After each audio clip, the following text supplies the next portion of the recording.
Hello everyone. Today we're going to talk about the SWOT analysis. Pumunta muna tayo sa introduction. Sabi dito, SWOT analysis is a strategic planning tool used to evaluate the strengths, weaknesses, opportunities, and threats of a business, project, or individual. It helps organizations and individuals understand internal factors, yun yung strengths and weaknesses, and external factors, opportunities, and threats that can impact success.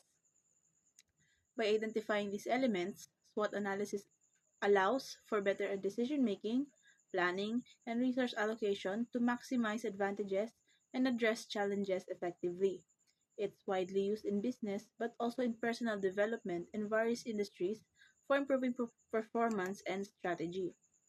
Ano nga ba yung SWOT analysis? Sinabi lang dito na yung SWOT analysis daw, para siyang tool na ginagamit para masuri natin kung ano ba yung mga strength, weaknesses, opportunities, at threats, yun nga yung ibig sabihin ng SWOT, sa isang negosyo or project or kahit sa'yo mismo. Tinutulungan ka ng SWOT analysis na makita yung mga bagay na maganda at kailangan mo pang pagbutihin, pati na rin yung mga chance na pwede mong kuhanin, pati yung problemang pwedeng dumating sa'yo. Ganito yan. Halimbawa, may bala kang magtayo ng negosyo. Kunwari, restaurant.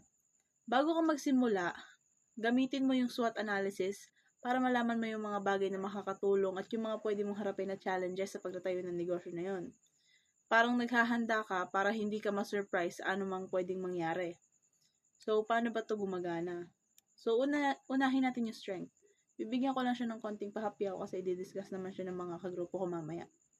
Strength, ito yung mga bagay na kung saan ka magaling or mas mapapaganda sa negosyo mo. Halimbawa, yung marunong ka magluto dahil nagagawa ka ng restaurant. Kung marunong ka magluto ng mga kakaibang putahe at mga paborito ng mga tao, yun yung magiging strength mo. Pwede mong gamitin yon para mas maraming customer yung pumunta sa'yo kasi ikaw yung may unique na pagkain. Naman yung W sa SWOT, which is weaknesses. Ito naman yung mga bagay na kailangan mong pagbutihin pa. Ito yung mga bagay na magiging kahinaan ng negosyo mo. Halimbawa, hindi ka magaling sa pag-manage ng pera. Kaya yung cash flow ng negosyo mo, magiging problema siya. Doon papasok yung idea na maghahanap ka ng accountant or aaralin mo kung paano i-manage yung pera ng mas maayos para mas maging maayos din yung takbo ng negosyo mo. Next naman is opportunities. Ito yung mga chance na nasa paligid na pwede mong samantalahin or gamitin para lalong mag-grow yung business mo. Halimbawa, may bagong coffee shop na magbubukas sa harap ng restaurant mo. Pwede kayong maging mag-partner since ang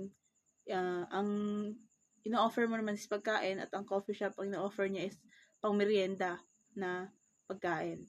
Pwede kayong mag-partner or mag-offer kayo ng combo na pagkain na pwedeng makadagdag sa kita yung dalawa. Punta naman tayo sa threats. Ito yung mga bagay na pwedeng maging problema or maging kalaban mo. Halimbawa, may malapit na restaurant dun sa pinagtayuan mo ng negosyo na matagal na at mas kilala na. May chance na maagawan ka ng customers. Para dito, pwede kang mag-isip ng mga promos or special deals para makuha mo yung attention ng mga tao at maging competition yun sa pagitan nyo ng restaurant na nasa tapat mo. Why is SWOT important? SWOT analysis is essential for strategic planning and decision-making as it provides a structured evaluation of an organization's internal strengths and weaknesses alongside external opportunities and threats. This analysis enables organizations to leverage strength for competitive advantage, address weaknesses, identify growth opportunities, and prepare for potential threats. Bakit daw mahalaga ang SWOT analysis? Sa totoo lang, hindi mo talaga kasi kayang kontrolin lahat ng bagay, di ba? Pero kung may SWOT analysis, mas magiging handa ka kung alam mo yung gamitin at kung gagamitin mo man. Matutulungan ka na mag-focus sa mga kalakasan mo, ayusin yung mga kahinaan mo, makita yung mga pagkakataon na pwede mong makuha at maging handa ka sa mga banta na pwede mong kaharapin. Kaya sobrang useful to kapag nagpaplano ka ng business or kahit sa personal na buhay mo lang. Halimbawa lang may plano kang magtayo ng restaurant. Ayun, paulit-ulit. Yung strength mo, isipin mo yung skills mo sa pagluluto, malaking tulong yun para magdala ng customers. So, ang weakness mo naman, baka hindi ka sanay sa financial side ng business, katulad nga na example ko kanina. Kaya kailangan mong mag-aral or kumuha ng tulong sa professional. Sa mga opportunities naman, baka mapansin mong kulang ng vegetarian options sa lugar nyo. Pwede mo yun samantalahin at mag-offer ka ng vegetarian dishes para makuha yung market na naghahanap ng ganong klaseng pagkain. Pero sa mga threats, isipin mo rin na may baka ibang restaurants na malapit sa'yo na mas kilala sa area na yon. Kaya dapat mag-offer ka ng something special para makuha mo pa rin yung attention ng mga tao. So, ganun lang kasimple. Gagamitin mo lang yung SWOT analysis para planuhin yung business mo or kahit personal goals mo. Para ka lang nag-organize ng lahat ng strengths mo, inaayos mo yung mga problema mo, sinusulit mo yung mga pagkakataon, at binabantayan mo yung mga possible challenge. Tutulungan ka ng SWOT analysis para maghanda para sa mas magandang future. Punta naman tayo sa origin of SWOT analysis. So, kung nakikita nyo dito sa presentation, ang lalaki na to ay nagngangalang Albert S. Humphrey. So, ang SWOT analysis, unang pinakilala noong 1960s ni Albert S. Humphrey na nagtatrabaho sa Stanford Research Institute. Naisip nila to dahil sa isang project na sinusuri nila kung bakit madalas pumapalya yung corporate planning or pagpaplano ng mga kumpanya. Kaya gumawa sila ng paraan para matulungan yung mga negosyo na mas maging epektibo sa pagpaplano. So, nung una, yung SWOT talaga para lang siya sa negosyo, para makita lang nila kung ano yung strengths and weaknesses sa loob ng kumpanya, pati na din yung mga opportunities and threat. Kaya nga tinawag na SWOT. So, mula sa labas.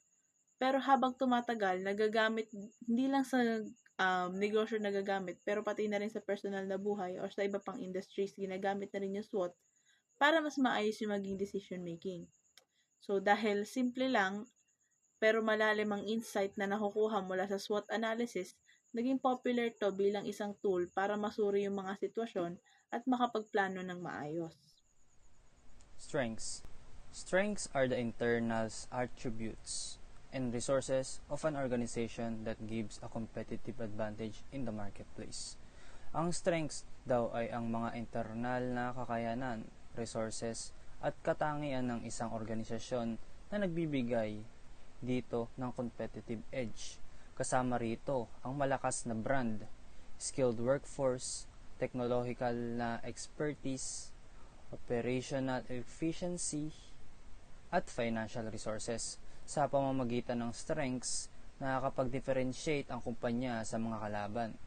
Napapanatili ang paglago at mas mabilis na nakakahanap ng paraan para harapin ang mga challenges at opportunities sa marketplace. Recognizing and understanding strengths crucial for organizations to enhance their strategic positioning and achieve long-term success.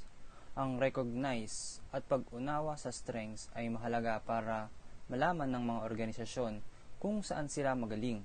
Sa ganitong paraan, mas madali nilang ma-align ang kanilang resources sa market opportunities, maganda ang performance, at mapanatili ang paglago para sa pangmatagalang tagumpay. This can include, number 1, core competencies, mga pangunahing kakayahan o expertise ng organisasyon. Number 2, strong brand reputation, matatag na reputasyon ng brand sa merkado. Number 3, skilled workforce, mga empleyadong mas pataas na kasanayan. Number 4, financial stability, matibay na kalagayang financial, at ang huli, advanced technology, makabagong teknolohiya na ginagamit ng kumpanya. Strength is considered an internal advantage because it originates from within the organization and is directly under its control. These are the qualities, resources, and capabilities that a business possesses, which give it a competitive edge over others. Ang strength daw ay internal advantage dahil nanggagaling ito sa loob ng organisasyon at nasa kontrol ito.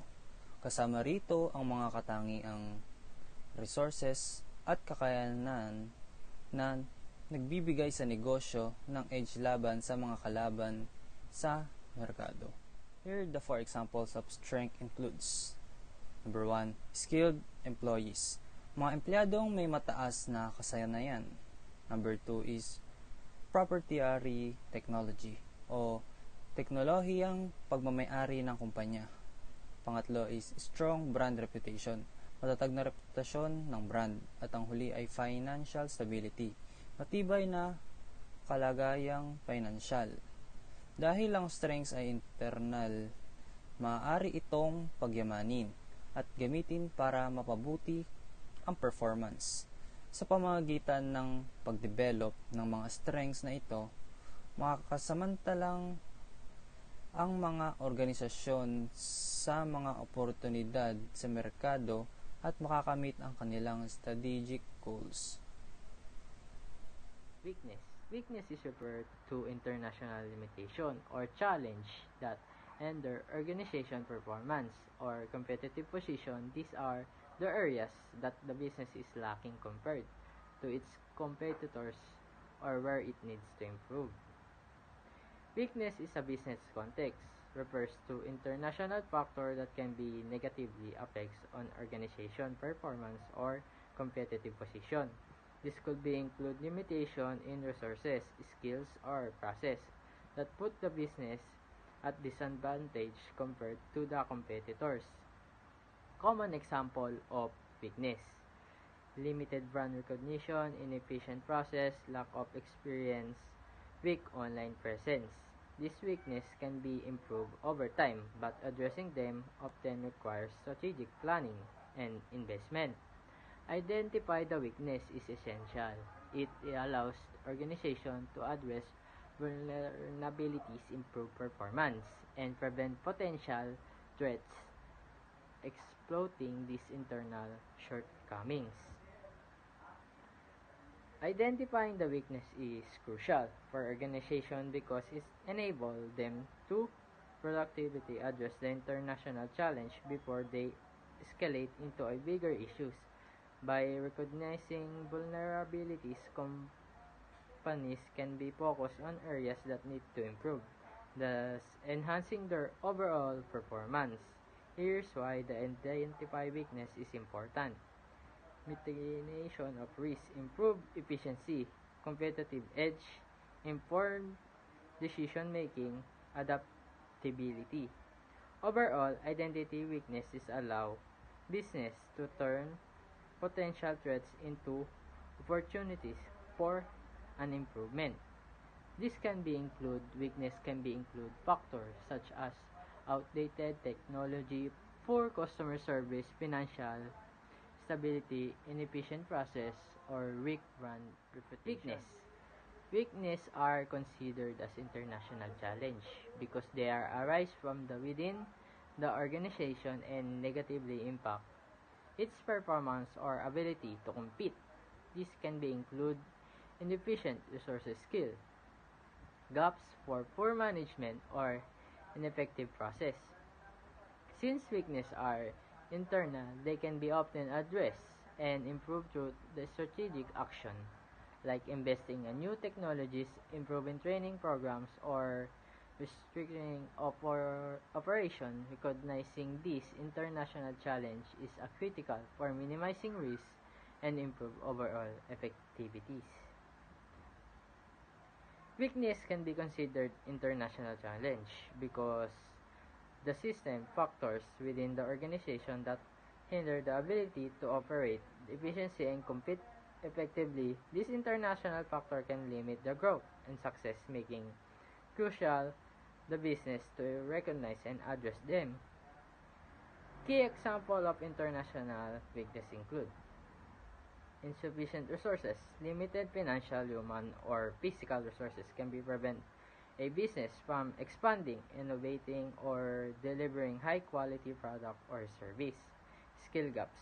A lack of expertise or talent in a critical area such as marketing, technology, or customer service can be lead to underperformance and inability to meet market demands. Poor management. Weak leadership or ineffective decision making can be create confusion, lower morale, distract organizational alignment, leading a missed opportunity for execution. Ineffective process. Slow or inefficient process can be lead a higher cost. Lower productivity can decrease the customer satisfaction, directly impacting the company ability compete in the market. Outdated technology. Outdated technology refers to a system or software that are no longer efficient or competitive. It how to slow down the process, cost of capability, issues, and increased risk. Older technology often required in maintenance, leading to a higher cost and a potential distribution. Additionally, it put a business at disadvantage compared to cooperators using more advanced tools. Poor customer service. Poor customer service occurs when a business fails to meet the customer expectation, leading to dissatisfaction, frustration, and loss of trust. It can result in a poor repeat customer, negative reviews, and damage to company reputation. Addressing these issues is crucial for maintaining customer loyalty and brand image. Limited production range. A limited production range restricts a business ability to meet customer needs, leading to low sales and reduced competitive compared to companies with broader offering. High employee turnover. High employee turnover is frequent departure of staff, leading to increased recruitment costs, loss of experience, decreased morale, and reduced productivity. It's also harm company reputation and make the talent retention more challenging. Since weaknesses are internal, they can be identified, addressed, and mitigate and reduce their negative impact, minimize risk to improve overall performance. Opportunities. Opportunities are external factors and conditions in the marketplace that can be leveraged or organized growth and improvement. Identifying and understanding opportunities is essential for organizations to capitalize on emerging trends, expand their market's presence, and drive innovation. By strategically pursuing these opportunities, business can enhance their competitive advantage and position themselves for a long-term success. So this includes opportunities may encompass factors such as emerging market trends, technological advancement, change in consumer preference, potential partnerships or collaboration, regulatory changes that favor the industry, or gaps in the market that the organization can exploit. So, based dito sa opportunities, nasabi dito na ang mga opportunities ay meron mga external factor na pwedeng gamitin ng mga organizations para sa growth and improvement ng company. Importante din na malaman at maunawaan ang mga ito para makuha ang bagong trends, mapalawak yung mga market presence at mag-drive ng innovation sa tamang pag-pursue ng mga opportunities. Mapapabuti ito ang competitive advantage at mahanda ang negosyo para sa matagalang tagumpay or long-term success. So, based naman sa kabilang text na binasa ko, so, ang mga opportunities ay may bagay na tulad na market trends, advancement sa teknolohiya, pagbabago sa preference ng mga consumers, potential partnerships, favorable regulatory changes, at mga gaps sa market na hindi pwedeng samantalahin na organization. Opportunities. Opportunities are external possibilities that can be leveraged for growth and success. They may arise from various factors, including market trends, technological innovations, shifts in customers' behavior, favorable regulatory changes, new market segments, or competitive gaps that unorganized can exploit. Identify and capitalizing on these opportunities is essential for organizations seeking to enhance their strategic positioning and achieving their long-term goals. So, based doon, sinasabi dito na may mga external factor na pwede mag-drive ng growth at success tulad ng mga market trends, technological innovation, pagbabago ng consumer behavior, favorable regulations, at mga bagong market segments at saka mga competitive gaps. So, importante na ma-identify at magamit ito para mapalakas ang strategy or strategic positioning ng mga organization at maabot nila yung kanilang mga long-term goals. Opportunities.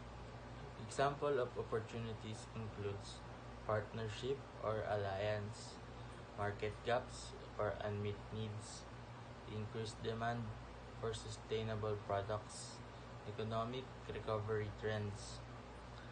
So, since opportunities are external, they can be identified, pursued, and capitalized upon to maximize their potential benefits, drive growth, and enhance overall organizational performance. So, sabi din, ang partnership, market gaps, at tumataas na demand para sa sustainable products ay ang mga key opportunities na pwede mag-drive ng growth. So, pag-recognize at pag-pursue sa mga external factors na to, pwedeng makuha ang mga benepisyo at mapabuti ang overall performance ng isang organization, lalo na sa panahon ng economic recovery trends. Sabi, threats are external challenges and factors in marketplace that can negatively impact an organization performance and competitive position. Identifying and understanding threats is essential for organization to develop strategies for risk management and ensure long-term sustainability. This can include intense competition, economic downturns, change in regulatory environments, shift in customer preference, emerging disruptive technologies.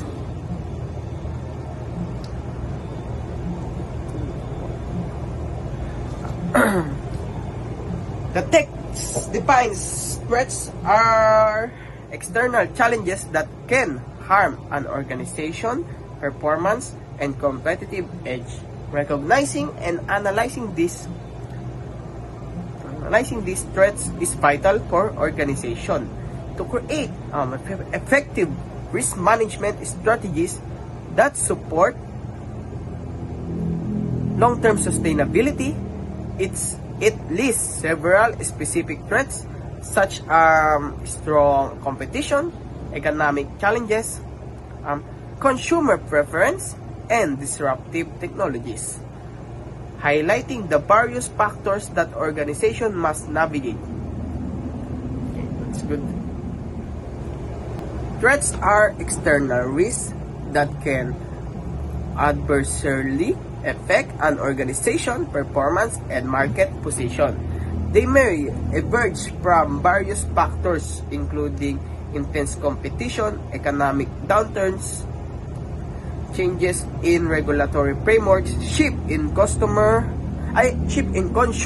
preference, or disruptive technological advancement. Identifying and addressing this threat is crucial for organization aiming to mitigate potential risk, safeguard their asset, and maintain a strong strategic position in the market.